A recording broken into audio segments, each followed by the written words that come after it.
Good evening everyone. आज हम भारत के इतिहास के एक महत्वपूर्ण अध्याय मौर्य साम्राज्य के बारे में चर्चा करेंगे। मौर्य साम्राज्य केवल भारत के इतिहास में नहीं बल्कि विश्व के इतिहास में भी एक महत्वपूर्ण स्थान रखता है।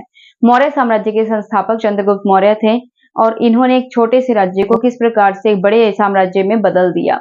मौर्य साम्राज्य के संस्थापक, उसके उत्थान और उनके योगदान के बारे में हम इस विषय में पढ़ने वाले हैं। माई सेल्फ नेहा और आप सभी का मेरे इस वीडियो में हार्दिक अभिनंदन है। तो चलिए चलते हैं अपनी इस टॉपिक की तरफ कि मौर्य साम्राज्य का संस्थापक कौन था, अलग अलग लेखक और विद्वानों का इस विषय में क्या मत है। तो चलिए जानते हैं सबसे पहले चंद्रगुप्त मौर्य के बारे में।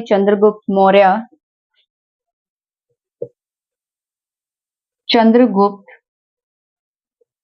जो है उसने मौर्य साम्राज्य की स्थापना की थी। मौर्य साम्राज्य की स्थापना की, इसीलिए चंद्रगुप्त के पीछे उसका जो नाम है मौर्य लिखा होता है, यानी कि चंद्रगुप्त मौर्य कहा जाता है क्योंकि उसने मौर्य साम्राज्य की स्थापना की थी। उसने मगध के अंतिम शासक धनानंद जो कि मगध का अंतिम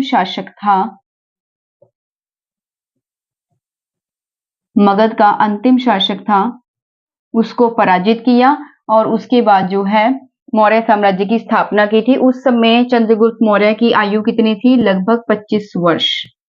25 वर्ष की अवस्था में चंद्रगुप्त मौर्य ने जो है मौर्य साम्राज्य की स्थापना की। किसकी मदद से? अपने गुरु चाणक्य की मदद से।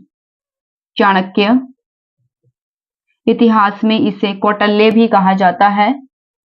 कौटिल्य, ठीक है, ये चंद्रगुप्त मौर्य के गुरु हैं। उनकी सहायता से चंद्रगुप्त मौर्य ने मौर्य साम्राज्य की स्थापना की थी और धनानंद जो है मगध का अंतिम शासक है उसे पराजित किया और 25 वर्ष की अवस्था में उसने मौर्य साम्राज्य की स्थापना की। जो चंद्रगुप्त मौर्य है इसका समकालीन है सिकंदर। सिकंदर को चंद्रगुप्त मौर्य का समकालीन माना जाता है।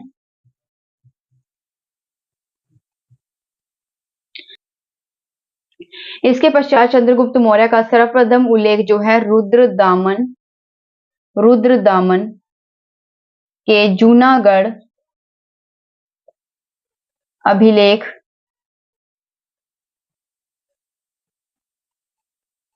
से मिलता है। अलग अलग इतिहासकारों, विद्वानों और लेखकों ने चंद्रगुप्त मौर्य को अलग अलग नामों से पुकारा है। वे नाम कौन से हैं चलिए जानते हैं। सबसे पहले है लेखकों, विद्वानों और इतिहासकारों ने चंद्रगुप्त मौर्य को अलग अलग नामों से पुकारा है और वे नाम कौन कौन से हैं? जैसे कि प्लूटार्क और एरियन ने चंद्रगुप्त मौर्य को एड्रोकॉट्स के नाम से पुकारा है, जबकि स्ट्रैबो, फिलाकर्स तथा जस्टिन ने चंद्रगुप्त मौर्य को सैड्रोकॉट्स के नाम से पुकारा है। सैड्रोकॉट्स। चंद्रगुप्त मौर्य का जो साम्राज्य था,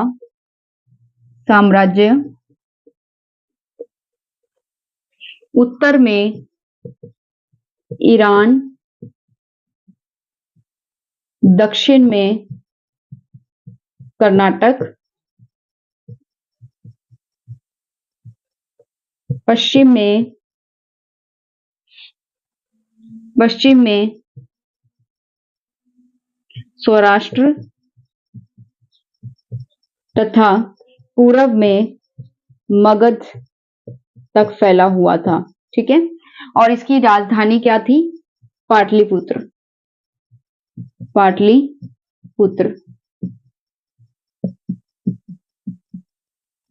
एक बार दोबारा रिपीट करते हैं कि जो चंद्रगुप्त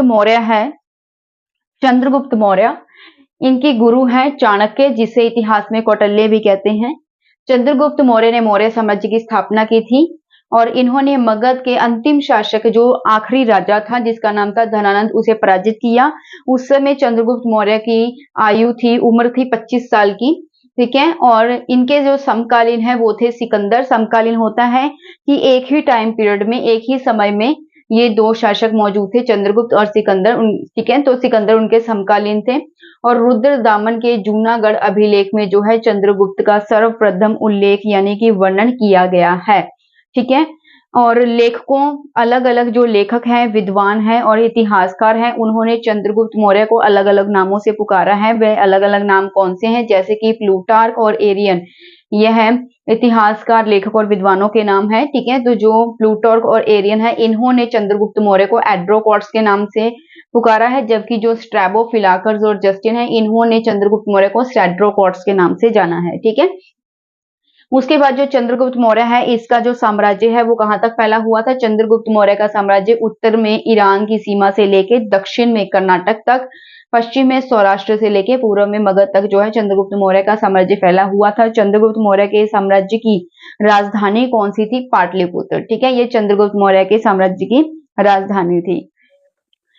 तो एक रचना है जिसका नाम है मुद्रा राक्षस। तो जो मुद्रा राक्षस है, इसके जो टीकाकार है उनका नाम है, टीकाकार, उनका नाम है ढूंढो राज। तो इनके जो टीकाकार है ढूंढो राज, ठीक है, उनका ऐसा मानना है कि एक राजा था। ढूंढो राज का मानना यह है कि एक राजा था जिसका नाम था स्वार्थ सिद्धि, स्वार्थ सिद्धि। उसकी दो रानियां थी, ठीक है। स्वार्थ सिद्धि की जो है दो रानियां थी, एक का नाम था सुनंदा और दूसरी का नाम था मूरा। तो जो सुनंदा थी उसके 9 पुत्र हुए और वह क्षत्रिय थी, क्षत्रिय, उसके 9 पुत्र हुए, ठीक है। और जो मूरा थी वह एक शूद्र थी, शूद्र, जिसका एक पुत्र हुआ जिसका नाम था चंद्रगुप्त, ठीक है, जिसे इतिहास में चंद्रगुप्त मौर्य के नाम से जाना जाता है। एक बार दोबारा रिपीट करते हैं, मुद्रा राक्षस जो है एक रचना का नाम है, ठीक है। उसके जो टीकाकार थे जिसका नाम है ढूंढोराज, उनका ऐसा मानना है कि स्वार्थ सिद्धि नामक एक राजा थे, ठीक है। उनकी दो पत्नियां थी, सुनंदा और मूरा। जो सुनंदा थी वो क्षत्रिय थी, ठीक है, उसके 9 पुत्र हुए। और जो मूरा थी वह शूद्र जाति से बिलोंग करती थी, उसका एक पुत्र हुआ था जिसका नाम है चंद्रगुप्त मौर्य। और इतिहास में हम इसे जो है चंद्रगुप्त मौर्य के नाम से जानते हैं। तो चलिए अब जानते हैं सेल्यूकस से युद्ध, सेल्यूकस से युद्ध। तो चलिए जानते हैं सेल्यूकस से युद्ध। चंद्रगुप्त मौर्य जो है, चंद्रगुप्त मौर्य और बैक्टीरिया के शासक, बैक्टीरिया के शासक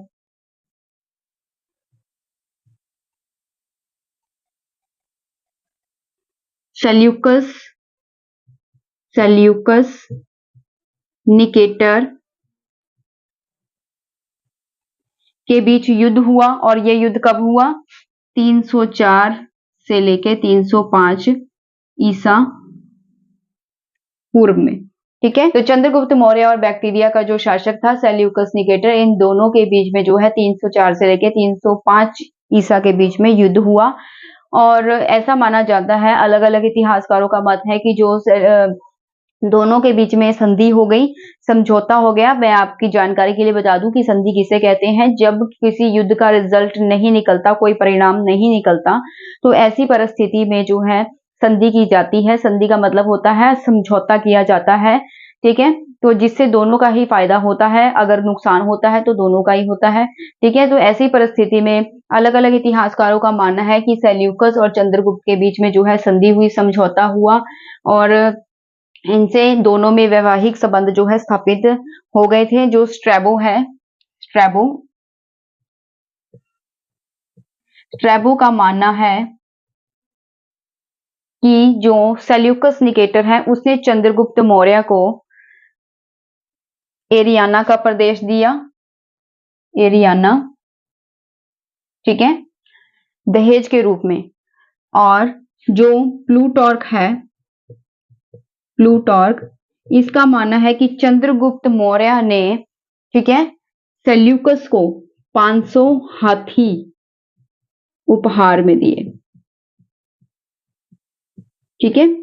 यानी प्लूटार्क का क्या मानना है, यानी प्लूटार्क का क्या मानना है कि जो चंद्रगुप्त मौर्य है उसने सेल्यूकस को दिए 500 हाथी, ठीक है। और जो स्ट्रैबो है उसका मानना है कि सेल्यूकस ने चंद्रगुप्त मौर्य को क्या दिया, एरियाना, ठीक है। यहां पे मैं लिख देती हूं, सेल्यूकस ने चंद्रगुप्त को दिए,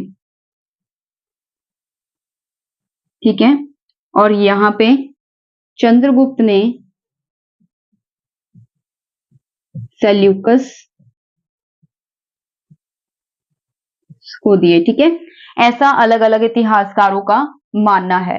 इसके अलावा जो सेल्यूकस निकेटर है इसने चंद्रगुप्त मौर्य के दरबार में एक राजदूत भेजा, उस राजदूत का नाम क्या था, मैक्सथनीज, ठीक है। तो जो मैक्सथनीज था वह एक राजदूत था जो कि चंद्रगुप्त मौर्य के दरबार में किसने भेजा था, सेल्यूकस निकेटर ने, ठीक है। और जिनसे दोनों में जो है मैत्रीपूर्वक संबंध स्थापित हो गए। तो चंद्रगुप्त मौर्य और सेल्यूकस निकेटर के मध्य जो ये युद्ध हुआ था, यह क्यों हुआ था, पंजाब और सिंध को लेकर, ठीक है। इन दोनों के मध्य पंजाब और सिंध को लेकर ये युद्ध हुआ था, ठीक है। और जिसके दौरान दोनों में संधि हो गई और माना जाता है, अलग अलग इतिहासकारों का मत है कि दोनों में वैवाहिक संबंध जो है स्थापित हो गए थे, जिसमें जो है चंद्रगुप्त मौर्य को विवाह के रूप में कई जो इलाके हैं वो दहेज में मिले, ठीक है।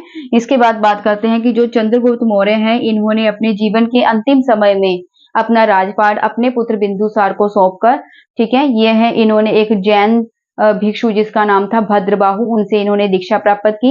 और दीक्षा प्राप्त करने के पश्चात जब भद्रबाहु के साथ ये दक्षिण में चले गए, वहां पर श्रवण बेलगोला नामक एक स्थान है जहां पर इन्होंने चंद्रगिरी पर्वत पर सल्लेखना के द्वारा प्राण त्याग दिए, ठीक है। चंद्रगुप्त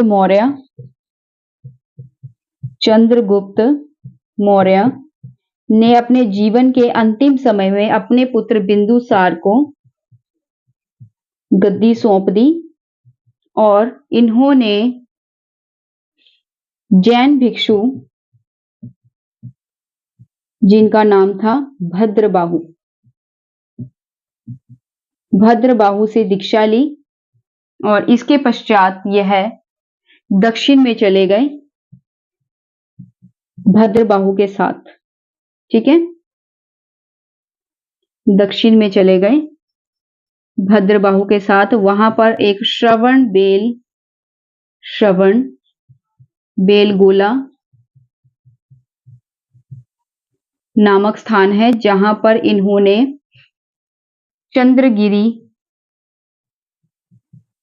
पर्वत पर प्राण त्याग दिए सल्लेखना के द्वारा,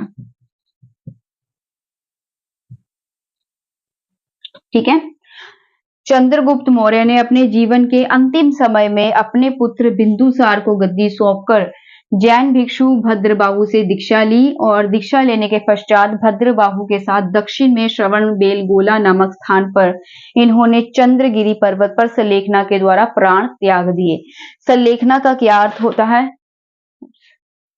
सल्लेखना का क्या अर्थ होता है, ठीक है। आप जैन धर्म से संबंधित हर एक पॉइंट जो है या जैन धर्म से संबंधित किसी भी विषय पे जो है जानना चाहते हैं तो मेरी जो पहले की वीडियो है जैन धर्म से संबंधित, ठीक है, तो आप उनमें देख सकते हैं। और आगे वीडियो शुरू करने से पहले मैं आपको इतना कहना चाहूंगी कि अगर आप किसी भी चैप्टर से रिलेटेड कोई भी वीडियो देखते हैं तो सबसे पहले उसे जो है भाग वाइज देखिए, यानी कि उसे पार्ट वाइज देखिए कि पहले भाग फर्स्ट, भाग सेकंड, भाग थर्ड, भाग फोर्थ, इस प्रकार से। तो आपको कोई भी चैप्टर जो है इजी मेथड से समझ आएगा। जैसे फॉर एग्जाम्पल, जैसे हम कोई मूवी देखते हैं, कोई फिल्म देखते हैं, अगर हम मूवी को बीच में ही कहीं से शुरू कर देते हैं तो हम मूवी को अच्छी तरह से समझ नहीं पाते या लास्ट में देखते हैं, ठीक है। तो काफी चीजें हम जो है मूवी में मिस कर जाते हैं, ठीक है। तो कई इंपॉर्टेंट चीजें भी होती हैं जो हमें नहीं देखने को मिलती, लेकिन अगर आप मूवी को शुरू से देखोगे तो आपको जो है उस मूवी की एक एक क्लिप और एक एक जो है बात का पता चलेगा अच्छे से, जिससे आप जो है उस मूवी को अच्छे से समझ सकते हैं। इसी प्रकार से जो है किसी भी चैप्टर को समझने के लिए उसे पार्ट वाइज देखिए, ठीक है, जिससे आपको उस चैप्टर की एक एक बात के बारे में अच्छे से डीपली समझ आएगा, ठीक है। क्योंकि जो एग्जाम्स होते हैं उसमें जो क्वेश्चंस हैं वो बहुत ही ज्यादा जो है डीप पूछे जाते हैं, बहुत ही गहराई से पूछे जाते हैं, ठीक है। तो इसीलिए जो है आपको, अगर मूवी को हम ध्यान से देखेंगे तो उसे स्टार्टिंग से तो जाके हमें अच्छे से समझ आएगा। तो ये तो एक एग्जाम से रिलेटेड जो है ये तो एक जो है स्टडी से रिलेटेड बातें हैं, ठीक है। तो इसे तो बहुत ही ज्यादा ध्यान से समझना होगा। इसीलिए मेरा ये आपसे निवेदन है कि जो चैप्टर वाइज अगर आप चैप्टर को देखते हो, किसी भी चैप्टर की जो वीडियो है उसको आप देखते हो तो उसे पार्ट वाइज देखिए, भाग फर्स्ट, भाग सेकंड, भाग थर्ड, भाग फोर्थ, ठीक है। तो चलिए आगे पढ़ते हैं। तो चंद्रगुप्त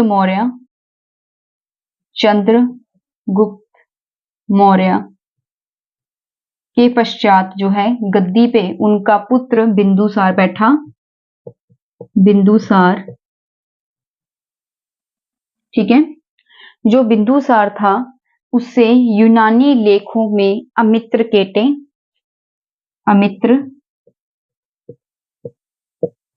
केटे के नाम से जाना गया है, जिसका अर्थ होता है शत्रुओं का नाश करने वाला, शत्रुओं का नाश करने वाला, ठीक है। और ये कहाँ लिखा हुआ है? यूनानी लेखों में। चंद्रगुप्त मौर्य के समय में प्रधानमंत्री कौन था? चाणक्य, जिसे हम कौटिल्य भी कहते हैं, ठीक है। जो बिंदुसार है इसके समय में एक परिषद थी जिसके 500 सदस्य थे, ठीक है। और इसके प्रधान को कहते थे खल्लाटिक। खल्लाटिक माना जाता है कि चाणक्य के पश्चात खल्लाटिक ही जो है प्रधानमंत्री बना, ठीक है। जो पुराण है, पुराणों में कहा गया है कि जो बिंदुसार था उसने, पुराणों के अनुसार बिंदुसार ने 24 वर्ष तक राज्य किया, और जो महावंश है उसके अनुसार बिंदुसार ने 27 वर्ष तक राज्य किया। डॉक्टर राधा मुकुंद मुखर्जी का मानना है कि चंद्रगुप्त मौर्य की मृत्यु 272 ईसा पूर्व में हुई, जबकि अन्य इतिहासकारों का मानना है कि अन्य इतिहासकारों का मानना है कि बिंदुसार की मृत्यु 270 ईसा पूर्व में हुई, ठीक है। तो जो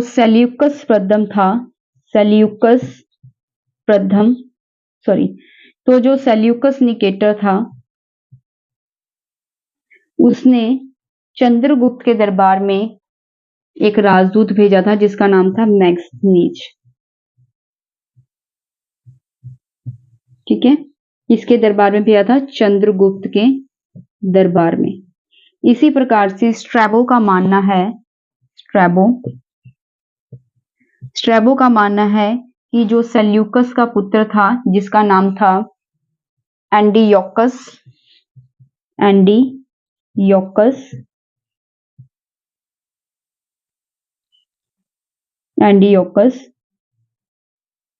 ठीक है। तो उसने भी बिंदुसार के दरबार में एक राजदूत भेजा जिसका नाम था डायमेकस। बिंदुसार के दरबार में भेजा। तो चलिए एक बार रिपीट करते हैं कि जो चंद्रगुप्त मौर्य था, मैंने आपको बताया था कि चंद्रगुप्त मौर्य जो है उसने जैन धर्म में जो है भद्रबाहु से दीक्षा प्राप्त की और इसके पश्चात उन्होंने अपना राजपाट अपने पुत्र बिंदुसार को सौंप दिया। ठीक है।